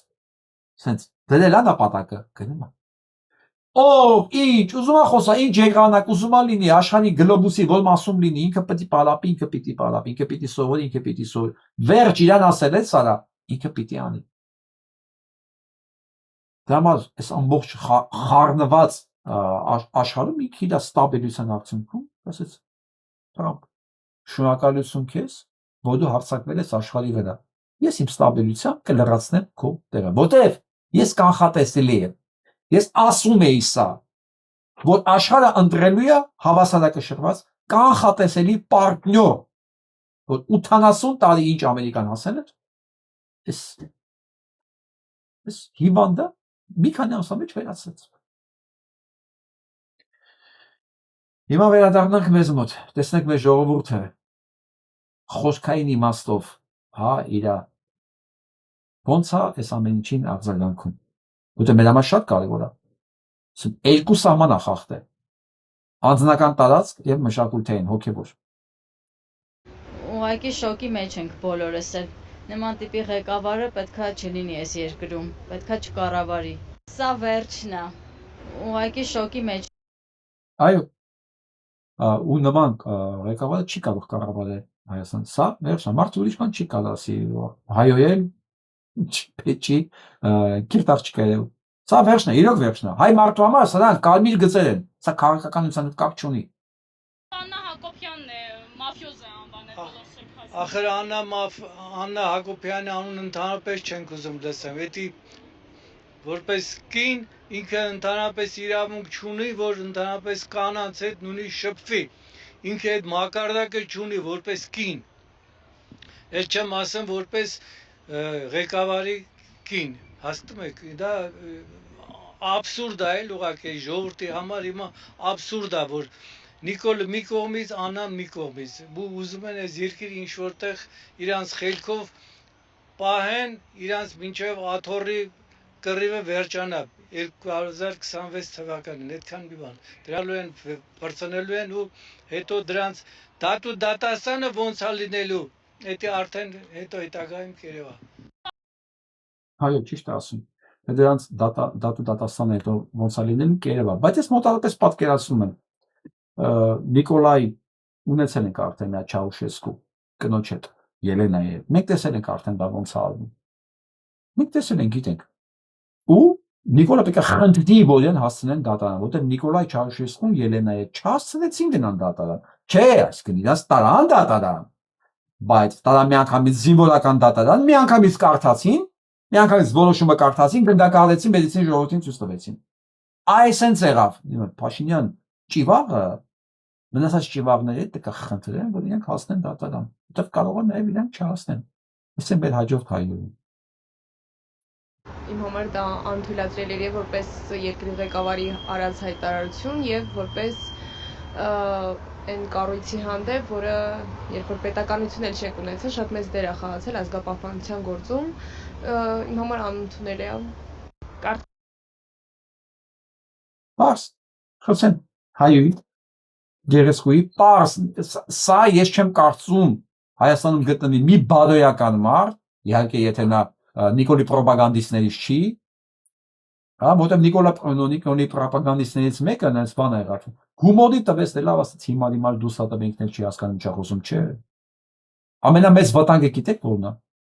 որ այդ պականքները Նիկոլի պրոպագանդիստները մեկ-մեկ Նիկոլի գործողություններին ծիծաղումով հումորով են վերաբերում, ասում են հիմար է, չի հասկանում ինչ անում։ Սրանք ավելի վտանգավոր են։ Խոսքերին հետևեք։ Եթե ուղիղ էս դատապարտումը չկա, ձեր դեմ տեսնում եք պարապած սրիկայի։ Դե ուղիղ խոսքը սենց է լինում։ Լսենք հաջորդին։ Իմիջելոց։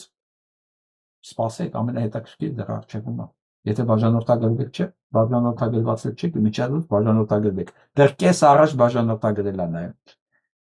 Գնացինք։ Որովհետև ինքը ինչև հեղափոխությունն եմ ասում, էլի հեղափոխությունից հետո էլ է ամեն ինչ, բայց իրան դեռևս մինչև հեղափոխություն մի անգամ եմ մի հատ եթեր տեսել ու այդ օրվանից իրան ատել եմ։ Որովհետև ինքը մինչև հեղափոխությունն եմ ասում, էլի հեղափոխությունից հետո էլ է ամեն ինչ, բայց ինքը արեց հետևյալ արտահայտությունը, որ զոհված ծնողներին, դեռևս Քարորիայի զոհված ծնողներին ասում էր, որ դուք չգիտեք ձեր երեխեքը սաղ են։ Դուք դատարկ դագաղ եք թաղը եւ այլ եւ այլ։ Այդ օրվանից հետո ես ասի, որ այս մարդը հիվանդ է, այս մարդու հետ պրոստը պետք չի գլուխ դնել, որտեղ ֆիզիկապես պատկեցեք ես էլ եմ ծնող։ Դա լսել ինչա նշանակում ծնողի համար։ Ես չեմ կարող հասկանալ մարդիկ ոնց են իրան вообще լուրջ ընդունում։ Անկեղծ չեմ հասկանում։ Ասել է տես բան։ Բա հետո դու գնալ բացել այդ գործերը։ Բայ տականք, եթե դու ասել ես դու երեխա չեք թաղել, դագաղա։ Բա բացել այդ գործերը։ Մի հատ անուն ազգանուններ տային իմանանք այդ մարդկանց ով է խաբել։ Ես գիտեմ որ տես բաներ եղել է։ Բայց ես չեմ երկրի ղեկավարը, որտեղ ես որ եղած լինեի, այդ երեխայի ինքնությունն էլ պարզված կներ, տեղն էլ պարզված կներ, սխալ ինֆորմացիա տվածներն էլ պարզված կլինեին, պատերազմը կազմակերպվածներն էլ պարզված ու դատված կլինեին։ Հասկացա՞ք տարբերությունը որն է։ Բայ տականք, եթե դու տես բան ես ասել, բա ուր են ես պատասխանատուները։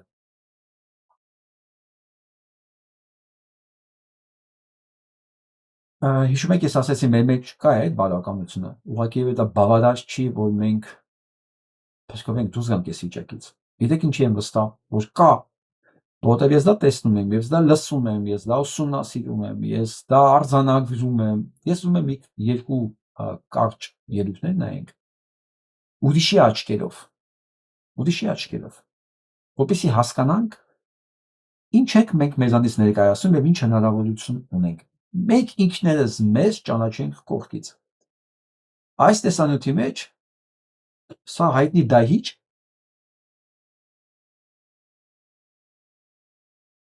Միկոյանի, Անաստաս Միկոյանի տղան է։ Պոզների մոտ է։ Լսեք։ Что для тебя Армения? Ինչ է Հայաստանը քո համար։ Я не знаю армянского языка. Ինչպես հայերեն չգիտեմ։ Я там никогда не жил. Երբեք չեմ ապրել այնտեղ։ Я там не родился. Այնտեղ չեմ ծնվել։ Так, хорошо. Լավ։ Для меня Армения значит оказывается много. Փակես Պոզներ ասես լավ, բայց ինքը շարունակում է։ Ասում գիտեք, այնտեղ չեմ ծնվել, չեմ ապրել։ Բայց պարզվեց շատ բան արժի իմ համար Հայաստանը։ Հայաստանայք, շատ բան, ինքը Հայաստան չի ապրել, չի դեր, ինքը Անաստաս Միկոյանի տղեն է։ Այդ հայտնի դահիճի տղեն է, որ ասում էր, ինչի՞ այսքան գնդակահարում, 2000-ել ավելի գնդակահար եք Հայաստանից։ Ինքը դա է, իր տղեն է։ Ասում ասում է, Հայաստան ինչ-որ մի բան իր համար արժի։ Տեսնենք ինչ ասում։ Потому что, Որովհետև, ну, во-первых, моя мама меня возила туда все время. Որովհետև մայրս էր այնտեղ տանում, տես մի հատ ժպիտ եկավ, բարի, մորը հիշեց։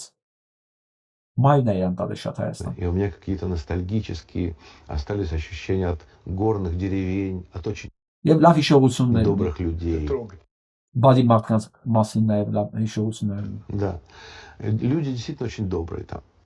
Մարդիկ շատ բարի են ասում այնտեղ։ Вот они не знают, кто я. Еду в машине, в такси на рынок, чтобы взять лаваш, потому что мама очень любит лаваш. Ասում են, իրենք չգիտեն ով են, ես տաքսիով գնում եմ, որ լավաշ գնեմ շուկայից։ Оттуда.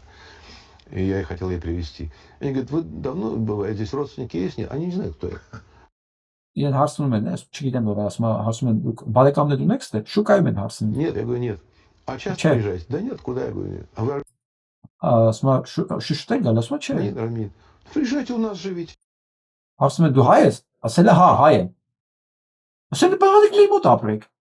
Таксист мне говорит, у меня Таксист на есть где жить, приезжайте. Это совершенно серьезно. Это не տաքսիստն ասում է, «Անեք մեր մոտ ապրեք, ես այդտեղ ունեմ, տեղ կտամ քո համար ապրել», ասում, ու դա շատ լուրջ ասում, տաքսիստն է ասում։ Какой-то там случайный, какой-то сумасшедший. Вот такие люди. Я сейчас снял документальный фильм об Армении.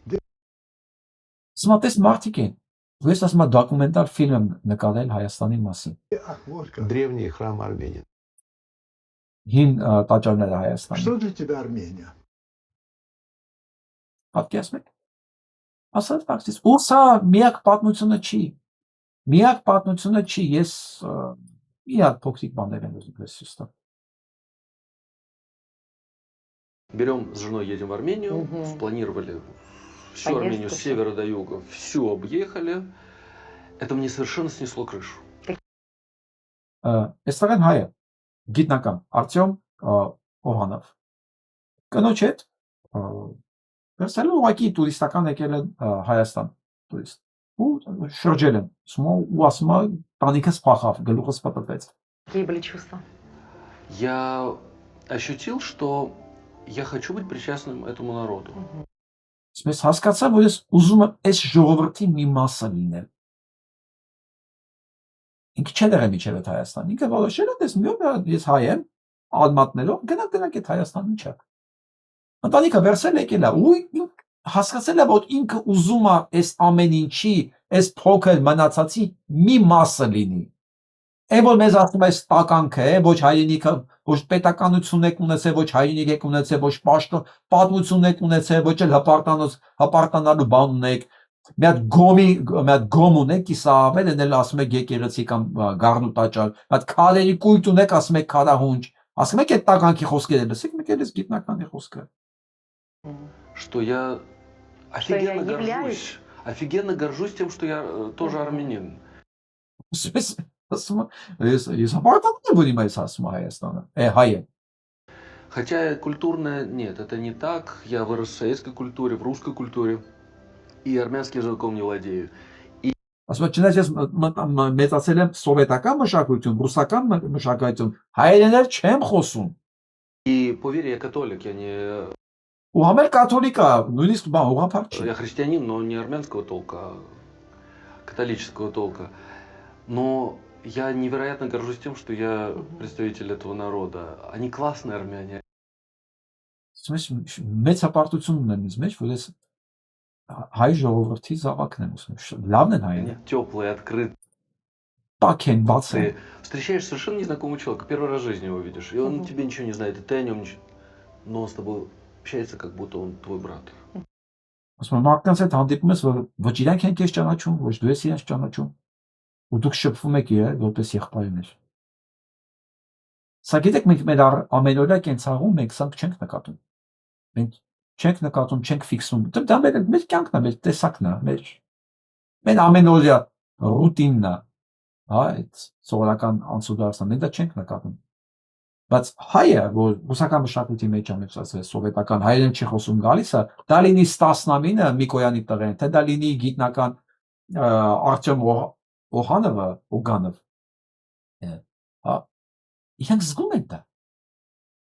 Իրանք զգում են դա, ես լավ, հետո ես կասեմ ինչի համար եմ ասում սա։ Я больше нигде такого не вижу. Это тепло очень, да. У вас ոչ մի տեղ այդպես բան չեմ տեսել։ Внутреннее такое. И я тоже хочу общаться с ним как брат. Ես մեզ չեմ տեսել այդպես բան ոչ մի տեղ, եւ ես էլ եմ ուզում իր այդ որպես եղբայր շփվել։ Ու սա շատ մարդկային է։ Ու այս ամբողջ 3 տարի առաջ որ սկսեց այս ներհոսքը Հայաստան, ես ասում չէ, ես բան եմ ուսումնասիրում եմ, իմ մոտ ոչ թե բանը գլուխ գովալու կամ հպարտանալու սա թեմա է, չէ, ուսումնասիրության։ Զուտ սոցիալական ուսումնասիրություն է սա։ Ու ամբողջ 3 տարվա մեջ որ հոսք եկավ Ռուսաստանից Հայաստան, բոլորի խոսքերը ոնց որ թե միտեղ գրված լինեն ու իրանք կարդային, այս նույն բառերն է։ Ոչ թե որ իրանք գրել տվել էին ձեռը, չէ, նույն բանն են զգացել։ Գիտեք ինչի։ Որտեղ իրանք չունեն դա։ Իրանք միջավայրում չկա դա։ Գալիս են միտեղ դերմենա մարդ է մնացել, մարդ։ Այն որ ես ասում եմ, մարդ ինչ է, մարդը մի հատ բիոլոգիական ինչ-որ բան չի, կառուցվածք չի։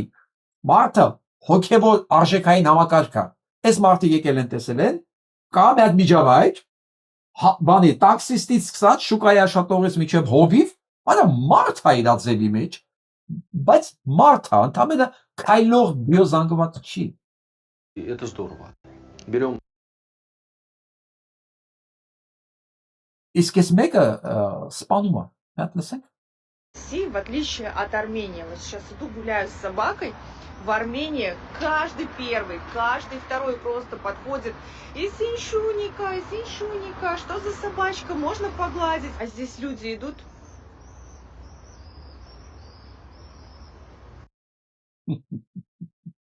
Հիմա մեր սպորտային գեների համար բացացեմ։ Այս աղջիկը Հայաստանից տեղափոխվել է։ Եկել է Հայաստան, ապրելուց հետո գնացել է Ռուսաստան։ Ասում որ Հայաստանում է։ Ասում ինչն է տարբերությունը Հայաստանի եւ Ռուսաստանի։ Ասում որ Հայաստանում է, որ դուրս է գալի շանս այդ մանգալու։ Ասում ով տեսնում է, ասում է վայ, տես ես ինչ շունի կա բան հայերեն էլ ասում է, ինքան են ասել, ինք անգիլ է արել այդ ամեն ինչը, հա, ուրախանում էին գալիս էին շփվում էին։ Ասում եկել եմ Ռուսաստան, դուրս եմ գալի մարդկանց դեմքին այս արտահայտությունն է ցույց տալ։ Հասկանում եք, այսինքն ինչ մշակութային շոկի մեջ են ընկնում, երկու պարագայում, մի հատ որ գալիս են Հայաստան, հետո մի հատ հետ են գնում Ռուսաստան, այնտեղ որտեղ իրանք ամբողջ կյանք ապրել են ու չեն ֆիքսե իրանք ինչ միջավայրում են ապրել։ Դա մշակութային շոկ է, դա մենք չենք հասկանա, դա իրենք կարող են հասկանալ։ Չեն հասկանա, մենք չենք հասկանա, դա մեր միջավայրն է։ Դա մեր միջավայրն է, մեր տեսակն է, մենք տենց ենք։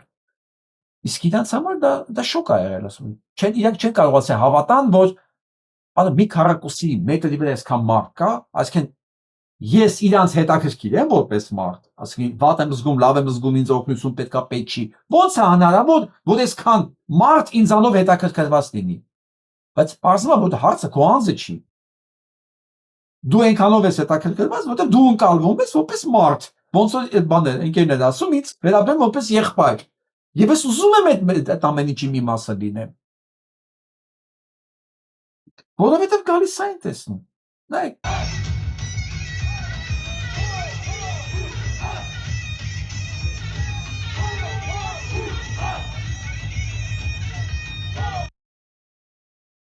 Սա այն տեսնում։ Իրաց երկրներում, իրանց տարածքներում էսի չկա։ Ոչ թե մշակութային միջոցառումներ չկան, կան գուցե ավելի ճոխ կա այդ ամեն ինչը։ Ավելի թանկ բարձրացվող արտիստներ կան, ավելի լավ լույսեր կան, ձևավորումներ, ձայնային սարքավորումներ, բայց սա չկա։ Այս շուրջպարը չկա։ Այս շուրջպարը գիտեք ինչի մասն է։ Այս շուրջպարը պատմություն է։ Ես օրինակ չգիտեի, երկու օր առաջ եմ Արտուշար Նազարյանի հաղորդումը նայելուց իմացել, որ մենք 500 ձևի շուրջպար ունենք։ 500 շուրջպար։ Դա ընդհանրապես պատտվելը չի։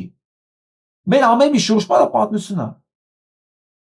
Դրա համար է ինքս ես միանգամից մարդուն վերցնում հանում վերև։ Մենք երեք ենք, չէ՞ խոսացինք, ասա տնամ դու ինչ ես զգում այդ ժամանակ։ Հա, այս երաժշտությունը լսելուց ինչ ես զգում։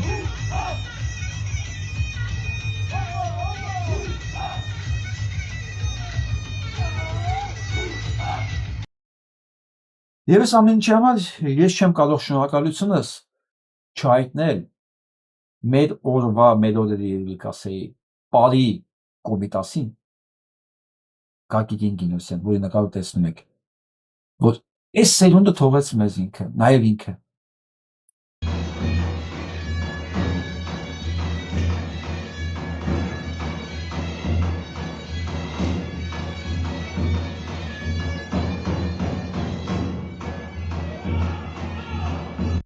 Կասկած մարդ ապրեց, շատ երկար չապրեց, ես կարծում եմ մի 60 երևի միջև հատարեկան։ Ու թողեց այսքան բան իր հետևից։ Այսքան աշակերտներ, հայկական Պարի վերածննդի մի ամբողջ պրոցես, որ ինքը գնաց, բայց իրանից հետո 1000 հոգի միանգամից կասկադում պարում էին։ Իրաց ճանաչող, չճանաչող, բոլորը։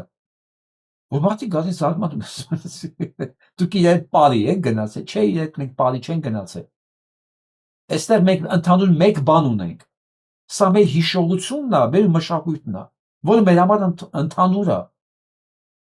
Հասկացեք, մեր համար է սա նորմալ, մեր համար է սա սովորական, բայց իրականում իրականում կողքից նայող աչքի համար սա սովորական չի, դա համար է միանգամից դառնում է Իրանը, ոնց որ էս տողը համար։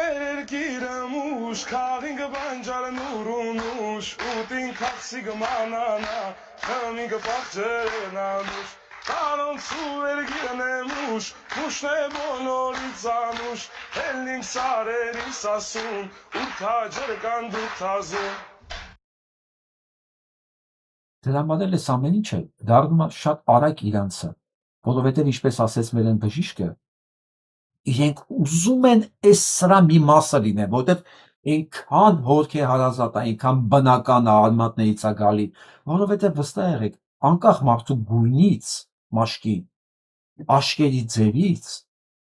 բոլոր բախտի գալիս են նույն աղբյուրից, նույն արարչական ծնունդ ունեն, ու այդ ինչ որ մեր մոտ զնգզնգում է երաժշտության ձևով, այնքան նույնքան նրանց համար է հարազատ, նույնիսկ եթե իրենք ծնունդով, ազգությամբ, ազգանով հայ չեն, դա ամեն ինչ գալիս է արարչական աղբյուրներից, հիմքերից։ Լսենք այս մասին ինչ էր ասում Սաղմոն Կարապետյանը։ Երկիրը երկրագունդը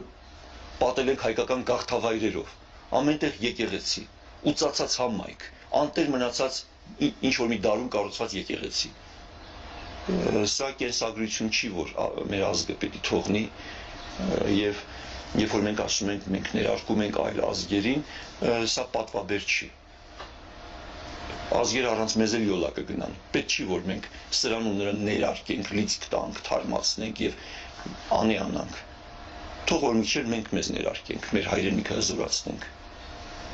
Արմատական, գաղափարական իմաստով, արմատական բուժման կարիք ունի հայ առաքելական եկեղեցին։ Այսօրվա իր վիճակով, իր գործելակերպով,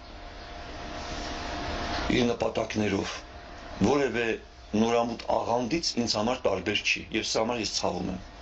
Ես ուզում եմ, որ ինքը լինի ազգային կառույց։ Եվ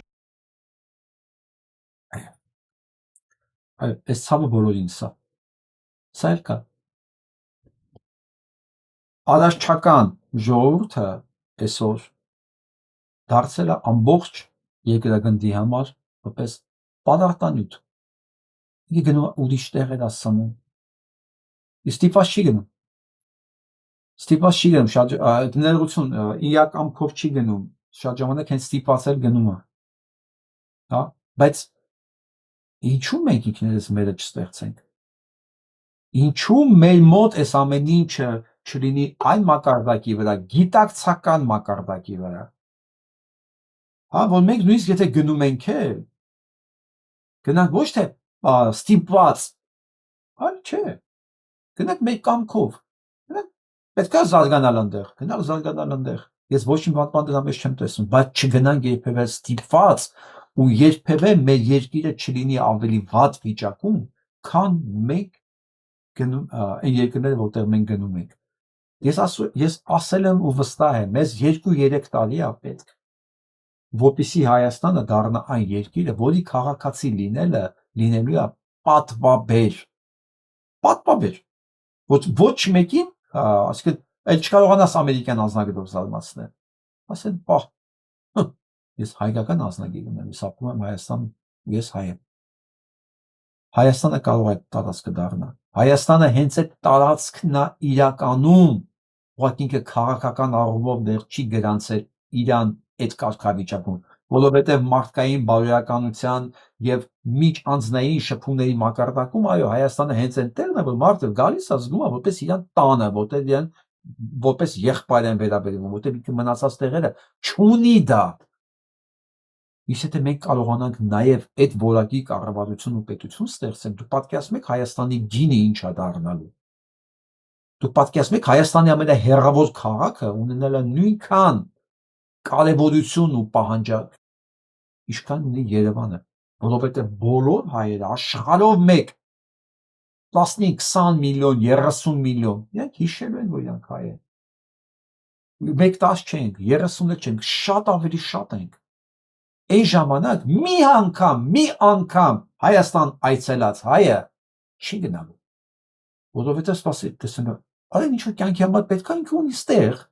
Հələ մի բան էլ ավել։ Իր հարևանն էլ է հայ,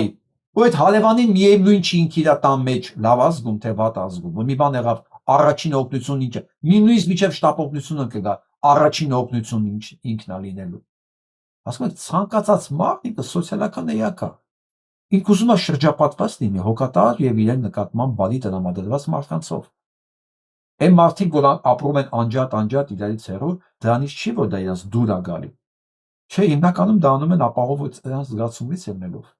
Որ հարևանը չտեսնի ինքը տան մեջ ինչ անում, որ հարևանը իր ձենը չլսի, որտեղ կարող է մտածի իր խանգարում է, որ չբողոքի ոստիկանություն։ Հասկանու՞մ։ Իսկ Հայաստանում այդ վտանգները չկա։ Չկա այդ վտանգները։ Դա համար երբ որ գալիս է ու այս 100-ից ավել, 100,000-ից ավել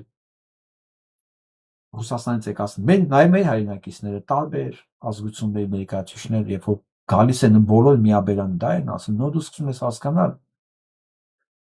Հայ գրողը տանի։ Ու սա մենք ենք, սա մերն է, ուղղակի մենք չգիտենք այդ մասին եւ չենք էլ մտածում, չենք գնահատում, ուղղակի ապրում ենք, որովհետեւ մենք այտենց ենք։ Իսկ եթե հանկարծ դրանք վերածենք մենք իրական քաղաքական կապիտալի եւ ունենանք նույն կապիտալի, նույն որակի կառավարություն, որը ապահովել է երկրի անվտանգություն, ապահովել է երկրում բիզնես միջավայր, ոչ կոռուպցիոն դատական համակարգ եւ այլն, սա ի նկատի ունեմ քաղաքական հարցը նա չի ով է իշխանության, կարևորը որ քաղաքական ստաբիլություն, անվտանգություն, դատական համակարգ, բիզնես միջավայր եւ այլն լինի նենց ոնց որ անձնական հարաբերություններն է։ Հայաստանը կդառնա աշխարհի վրա դրախտ։ Այն ինչ որ այսօր ասում են Իսրայել բան, չփորձեք նույնիսկ համեմատել։ Այն մարդիկ, որ տուրիստները գնում են Իսրայել, երբեք այս մասին չեն խոսում։ Ինչպես մարդիկ, երբ որ գալիս են Հայաստան։ Սա արդեն իմ համար չափանիշ է։ Ովքեր դրսերում են ապրում, երեխաներ ունեն։ Կոչես իրենց, խնդրանքս, խորհուրդս, հորդորս։ Ուղարկեք ձեր երեխաներին Հայաստան, հանգստանալու թեկուզ։ Կամ ձեր հետ տարեք։ Մի վարանեք։ Եթե նույնիսկ դուք էլ երկար ժամանակ չեք եղել, գնացեք մի անգամ։ Ու կզգաք ձեր արյան շրջանառությունը ոնց է փոխվում, կփոխվի նաև ձեր արյան բաղադրությունը։ Դուք հասկանու եք, սա ուրիշ էներգիա է, որովհետև արյան բաղադրությունն ու շրջանառությունը կախված է ուղիղ հոգեվիճակի հետ։ Այն էներգիան, այն ջերմությունը, որ կստանաք Հայաստանում, դուք չեք գտնի աշխարհի ոչ մի կետում։ Այն ժամանակ դուք չեք պատկերացնի ինձանից ավել կդողակ մեր երկրի համար։ Որտեվ կհասկանաք, արեսի փրկելա պետք է։ Գիտակցական կլինի դա, ոչ թե զուտ էմոցիոնալ։ Դա կլինի նաև գիտակցական ու այս երկուսի գիտակցության ու էմոցիոնալ այս ֆոնի սիմբիոզը կտա ֆենոմենալ արդյունք։ Դուք ինքներդ էլ կզարմանաք, ես սա ոնց արեցի։ Գնացեք Հայաստան, ուղարկեք ձեր երեխաներին այնտեղ։ Որտեվ չկա